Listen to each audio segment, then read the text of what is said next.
ಈ ಸಾವಿಗೆ ಹೊಣೆ ಯಾರು? ವಿಶೇಷ ಕಾರ್ಯಕ್ರಮಕ್ಕೆ ಮತ್ತೊಮ್ಮೆ ತಮಗೆಲ್ಲ ಸ್ವಾಗತ. ನಮ್ಮ ಜೊತೆಗಿದ್ದಾರೆ ಶಿಕ್ಷಣ ತಜ್ಞ ಡಾಕ್ಟರ್ ನಿರಂಜನ ಆರಾಧ್ಯ, ಸ್ವಾಮಿ, ಮಮತಾ, ಗಿರಿಜಾ ಮತ್ತು ಜ್ಯೋತಿಯವರು. ಇಲ್ಲಿ ತನಕ ಸಾಕಷ್ಟು ಮಾತಾಡಿದ್ದೀವಿ. ಬನ್ನಿ ಮತ್ತೆ ನಾನು ಮುಂದುವರಿಸ್ತಾ ಇದ್ದೀನಿ ಗಿರಿಜಾ ಅವ್ರ ಜೊತೆಗೆ.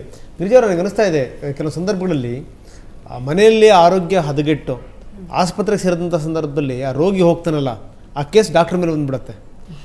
ಸೊ ಆ ಥರ ಮನೆಯಲ್ಲೂ ಕೂಡ ಅಥವಾ ಬೇರೆ ಬೇರೆ ಕಡೆ ಆಗುವಂಥ ಈ ಒಟ್ಟಾರೆ ಈ ಬೆಳವಣಿಗೆಗಳು ಪರಿಣಾಮಗಳೇನಿರ್ತವೆ ಅದು ಯಾರದೋ ಪಾಪದವ್ರಿಗೆ ಸುತ್ಕೊಂಡ್ಬಿಡುತ್ತೆ ಅಂತ. ಹೌದು, ಇವಾಗ ನೋಡಿ ಪಾಪ ಮನೆಯಲ್ಲೇ ಪ್ರಾಬ್ಲಮ್ ಇದೆ ಅಂತ ಮೊದಲು ಆ ಮಗು ಹೇಳ್ತು. ತಿರುಗಿದ ತಕ್ಷಣ ಅದ್ರ ಮೈಂಡ್ ಎಷ್ಟು ಫಿಕಲ್ ಆಗಿದೆ ಅಂತಂದರೆ ಕಾನ್ಫಿಡೆಂಟ್ ಇಲ್ಲ ಆ ಮಗುಗೆ ಮೈಂಡು. ಫಸ್ಟ್ ಪೇರೆಂಟ್ಸ್ ಮೇಲೆ ಹೇಳಿದೆ, ಆಮೇಲೆ ನಾನು ಹೋಮ್ವರ್ಕ್ ಮಾಡಿಲ್ಲ ಅಂತಂದ್ಬಿಟ್ಟು ಮಿಸ್ ಹೊಡಿತಾರೆ ಅಂದ್ಬಿಟ್ಟು ಮಾಡ್ಕೊಂಬಿಟ್ಟೆ ಅಂತ ಹೇಳಿದೆ. ಯಾವುದನ್ನು ನಂಬ್ತೀರಾ? 10 ವರ್ಷದ ಮಗು ಮೇಲೆ ಯಾವ ಇದು ಇಟ್ಕೊಳ್ತೀರಾ ನೀವು? ಹೇಳಿ. ನೀವು ಹೇಳ್ದಂಗೆ ಮನೇಲಿ ಏನೋ ಪ್ರಾಬ್ಲಮ್ ಇರುತ್ತೆ, ಇವಾಗ ಹಾಸ್ಪಿಟ್ಲಿಗೆ ಸೇರಿಸ್ತಾರೆ. ಇವಾಗ ನನಗೆ ಏನೋ ಹುಷಾರಿಲ್ಲ, ಕರ್ಕೊಂಡೋಗಿ ಸೇರಿಸ್ತಾರೆ. ಏನಾದ್ರು ಹೆಚ್ಚು ಕಡಿಮೆ ಆದ್ರೆ ಡಾಕ್ಟ್ರ್ ಸರಿಯಾಗಿ ನೋಡ್ಕೊಳ್ಳಿಲ್ಲ. ಇವಾಗ ಹಂಗೆ ಸ್ಕೂಲ್ಗೆ ಹೋಗ್ತಿತ್ತು ಮಗು, ಟೀಚರ್ ಹೊಡಿತಾರೆ ಅಂತ ಬೈಕೆ ಮಾಡ್ಕೊಂಡ್ಬಿಡ್ತು. ಈಗೇನು ನಮ್ಮ ಕನ್ನಡದ ಒಂದು ಗಾದೆ ಹೇಳ್ತಾರೆ, ಇಷ್ಟಕ್ಕೆಲ್ಲ ಶನೇಶ್ವರ ಕಾರಣ ಅಂತ. ಆ ಥರ ಆಯ್ತು ಇವಾಗಿನ ಕಥೆ ಅಷ್ಟೇ. ಹಾಗಾಗಿದೆ ಇವಾಗ. ಪಾಪ ಟೀಚರ್ ಏನು ಗ್ರಾಚಾರ ಟೀಚರು ಅಲ್ಲ, ತಪ್ಪು ಹೇಳಕ್ಕಾಗಲ್ಲ, ಏನಾಗಿರುತ್ತೆ ಹೇಳಕ್ಕಾಗಲ್ಲ. ಸ್ವಲ್ಪ ಕಾನ್ಫಿಡೆಂಟ್ ಅಲ್ಲಿ ಅದ್ರಲ್ಲಿ ಗೊತ್ತು, ನ್ಯೂಸ್ಗಳಲ್ಲಿ ನೋಡ್ಬೋದು ಎಷ್ಟು ಕಾನ್ಫಿಡೆಂಟ್ ಆಗಿ ಮಾತಾಡ್ತಾರೆ. ಮನೆಯಿಂದ ಇದಾಗಿದೆ, ನನ್ನಿಂದ ಇದಾಗಿಲ್ಲ. ದ್ವೇಷ ಖಂಡಿತ ಇರಲ್ಲ ಸರ್, ದ್ವೇಷ ಇರೋದಿಲ್ಲ. ಮನೆಯವ್ರ ಮೇಲೆ ನಾವು ಹಾಗೆ ಸಾಧಿಸೋದು ಕಮ್ಮಿ ಆಗಿದೆ ಇತ್ತೀಚಿನ ದಿನಗಳಲ್ಲಿ. ಇನ್ನು ಮಕ್ಕಳ ಮೇಲೆ ಯಾರೋ ಮಕ್ಕಳು ಪಾಪ ಶಾಲೆಗೆ ಬಂದಿರ್ತಾವೆ, ಅವ್ರ ಮೇಲೆ ಹಾಗೆ ಸಾಧಿಸಿ ದ್ವೇಷ ಸಾಧಿಸುವಂತ ಅವಶ್ಯಕತೆ ಆದ್ರೆ ಏನಿರುತ್ತೆ? ಟೈಮ್ ಇಲ್ಲಿ ಇರುತ್ತೆ ನಮಗೆ. ಇದಕ್ಕೆಲ್ಲ ಕಾರಣ ಇವಾಗಿನ ಟೈಮ್ ಇದು. ಗಂಡ ಹೆಂಡತಿ ಇಬ್ರು ದುಡಿತಾರೆ, ಮಕ್ಳ ಜೊತೆ ಟೈಮ್ ಸ್ಪೆಂಡ್ ಮಾಡಕ್ ಟೈಮ್ ಇರಲ್ಲ. 6 ತಿಂಗಳು 8 ತಿಂಗಳು ಆಯ್ತಾ ಆ ಮಗುನ್ ತಗೊಂಡೋಗಿ ಬೇಬಿ ಕೇರ್ ಹಾಕ್ಬಿಟ್ಟು ಕೆಲ್ಸದ ಕಡೆ ಹೊಟ್ಟೋಗ್ತಾರೆ. ಕಾಲ್ ಸೆಂಟರ್ಸ್ ಬರ್ತಾರೆ, ಮಕ್ಳಿಗೆ ಯಾವಾಗ್ಲೂ ಮಗು ಮುಖ ನೋಡ್ತಾರೆ. ಹ್ಞೂ ಅಷ್ಟೇ. ತಾಯಿಗೆ ಮತ್ತೆ ಮಗುವಿಗೆ ಆ ಸಂಬಂಧ, ಆ ಬಾಂಧವ್ಯ ಬೆಳೀತಾ ಇಲ್ಲ ಮಕ್ಕಳಿಗೆ, ಅವರಿಬ್ಬರ ನಡುವೆ ಒಂದು ಒಳ್ಳೆ ರೀತಿಯ ಇದು ಹೋಗ್ತಾ ಇಲ್ಲ. ಮಗುಗೆ ಸಂದೇಶ ಒಂದು ಮಾದರಿ ಆಗಿರ್ಬೇಕು, ತಾಯಿ ಆಗ್ಲಿ ಅಥವಾ ಶಿಕ್ಷಕಿ ಆಗ್ಲಿ. ಅಲ್ಲ, ಇಲ್ಲಿ ನೋಡಿ ಏನು ಅಂದ್ರೆ, ನೀವು ಈ ಬೆಂಗಳೂರಿನಂತ ನಗರಗಳ ದೃಷ್ಟಿಯನ್ನು ಹೇಳ್ತಾ ಇದ್ದೀರಿ, ಯಾಕಂದ್ರೆ ಇಬ್ರು ಗಂಡ ಹೆಂಡತಿ ದುಡಿತಾರೆ. ಆದ್ರೆ ತೀರಾ ಈ ನಮ್ಮ ತಾಲೂಕು ಕೇಂದ್ರಗಳಲ್ಲಿ, ಎಲ್ಲಾ ಜಿಲ್ಲಾ ಕೇಂದ್ರಗಳಲ್ಲಿ ಆತರ ಸ್ಥಿತಿ ಇಲ್ಲ. ಏನಂತೀರ? ಅದೇ ಅದಕ್ಕೆ ರಾಜಕೀಯವಾದಂಥ ಒಂದು ಕಾರಣ ಇದೆ.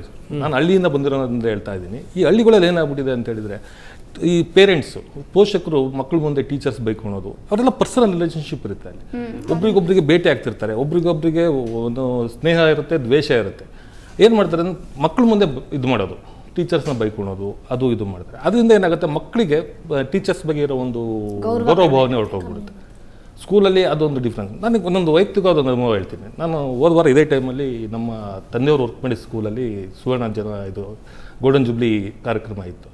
ಅಲ್ಲಿ ಸುಮಾರು ಜನ ಅಲ್ಲಿ ರಿಟೈರ್ಡ್, ಅವ್ರು ಆಲ್ರೆಡಿ ರಿಟೈರ್ಡ್ ಆಗಿರೋರು, IMA ಪ್ರೆಸಿಡೆಂಟು, ಡಾಕ್ಟರ್ಸು ಅವರೆಲ್ಲ ಬಂದಿದ್ರು. ಅವರೆಲ್ಲರೂ ಪ್ರತಿಯೊಬ್ಬರು ಮಾತಾಡ್ತಿರ್ಬೇಕಾದ್ರೆ ಅವ್ರು ಜ್ಞಾಪಿಸ್ಕೊಂಡಿದ್ದು ನಮ್ಮ ಫಾದರ್ ಕೊಡ್ತಿದ್ದ ಶಿಕ್ಷೆ, ಅವ್ರು ಹೇಗೆ ಹೊಡಿತಾ ಇದ್ರು, ಪ್ರತಿಯೊಬ್ಬರು ಹೇಗೆ ಹೊಡಿತಾ ಇದ್ರು.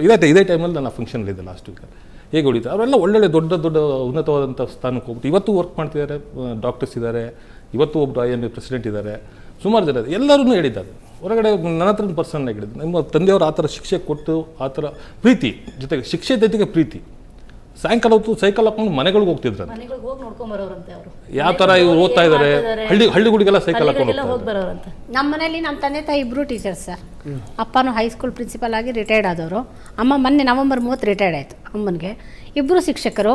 ಎಷ್ಟೋ ಜನ ಮಕ್ಳಿಗೆ ಶಿಕ್ಷೆ ಕೊಟ್ಟಿದ್ದಾರೆ, ಬೈದಾರೆ. ಅಪ್ಪನ ಕೈ ಕೆಳಗೆ ಓದೋರು ಇವತ್ತು ಎಷ್ಟೋ ಜನ ಇಂಜಿನಿಯರ್ಸು, ಡಾಕ್ಟರ್ಸು, ಫಾರಿನಲ್ಲಿರೋರು ಇವತ್ತು ಕಾಂಟ್ಯಾಕ್ಟಲ್ಲಿ ಇದ್ದಾರೆ. ನಮ್ಮ ಎಷ್ಟು ಹೊಡೆದ್ರು ಅಂತ ಯಾರು ಕಾಂಟ್ಯಾಕ್ಟ್ ಬಿಟ್ಕೊಂಡಿಲ್ಲ. ಅವಾಗ ನಿಮ್ಮ ತಂದೆ ತಾಯಿ ಇದ್ರಲ್ಲಿ ಗುರುದೇವೋ ಭವ ಇತ್ತವಾಗ ಹೇಳ್ತಾ ಇದ್ರು, ಅವ್ರ ಡ್ಯೂಟಿ ಅಂದ್ರೆ ಡೈಲಿ ಕ್ಲಾಸಿಗೆ ಬರ್ಬೇಕಾದ್ರೆ 2 ವಂಗೆ ಬರಲು ತಗೊಂಡ್ಬರೋದು. ನಾವು ತಗೊಂಡೋಗಿ ಕೊಡ್ತಿದ್ವಿ, ಬರ್ತಿದ್ದಾರೆ ಹಾಗಂತ ಹೇಳ್ಬಿಟ್ಟು ದ್ವೇಷ ಇರ್ತಿರಲ್ಲ. ಮತ್ತೆ ಸಾಯಂಕಾಲ ಮನೆಗಳಿಗೆ ಹೋಗ್ಬಿಟ್ಟು ಮಾತಾಡ್ಸ್ಬಿಟ್ಟು ಅವ್ರು ಹೇಗೆ ಓದ್ತಿದ್ದಾರೆ. ಇವ್ರ ತಂದೆಯವರ ಸ್ಟೂಡೆಂಟ್ ಆಗ್ಯಾರ. ಅವ್ರು ಯಾವಾಗಲೂ ಹೇಳೋರು, ಸೈಕಲ್ ಮೇಲೆ ಬಂದು ಪಕ್ಕದ ಹಳ್ಳಿಯಲ್ಲಿ ಇರ್ತಿದ್ರಂತೆ. ಇವ್ರ ತಂದೆಯವ್ರು ಬಂದು ಸೈಕಲ್ ಬಂದು ನೋಡ್ಕೊಂಡು ಹೋಗೋರಂತೆ. ಏನಮ್ಮ ಮಾಡ್ತಿದ್ಯಾ ಅನ್ನೋ ಮಟ್ಟಿಗೆ ಅಷ್ಟು ಬಾಂಧವ್ಯ ಇತ್ತು ಅವಾಗಿತ್ತು. ಇವಾಗ ಎಲ್ಲ ಟೀಚರ್ಸ್ ಎಲ್ಲ ನೋಡಿದ್ರೆ ಹಾಯ್ ಬಾಯ್. ಅಲ್ಲ, ನೀವೆಂತ ಬರೀ ಹಿಂಗ್ ಗೊತ್ತಾ, ನಾವು ಹಳ್ಳಿಯಿಂದ ಬಂದಿರೋದ್ರಿಂದ ಕೇವಲ ಮೇಷ್ಟ್ರುಗಳು ಬಂದ್ರು ಅಂತ ಹುಡುಗರು ಹೆದರ್ತಿರ್ಲಿಲ್ಲ, ದೊಡ್ಡವರು ಹೆದರ್ತಾ ಇದ್ರು ಅಂತ. ಯಾವನಾದ್ರೂ ಬಿಡಿಸಿ ಎತ್ತಾ ಇದ್ದ ತಕ್ಷಣ ಬಿಸಾಕ ಸುಮ್ಮನೆ ಇರ್ತಿದ್ದ ಅಂತ. ಸರ್, ಅದಕ್ಕೊಂದು ಎಕ್ಸಾಂಪಲ್ ಹೇಳ್ತೀನಿ ನಾನು. ಇದು ಮತ್ತಷ್ಟು ನಿಮ್ಮ ಜೊತೆಗೆ ಚರ್ಚೆ ಮಾಡ್ತೀನಿ. ಸೊ ಇನ್ನು ಸಣ್ಣ ವಿರಾಮದ ನಂತರ ಮತ್ತೆ ಚರ್ಚೆಯನ್ನು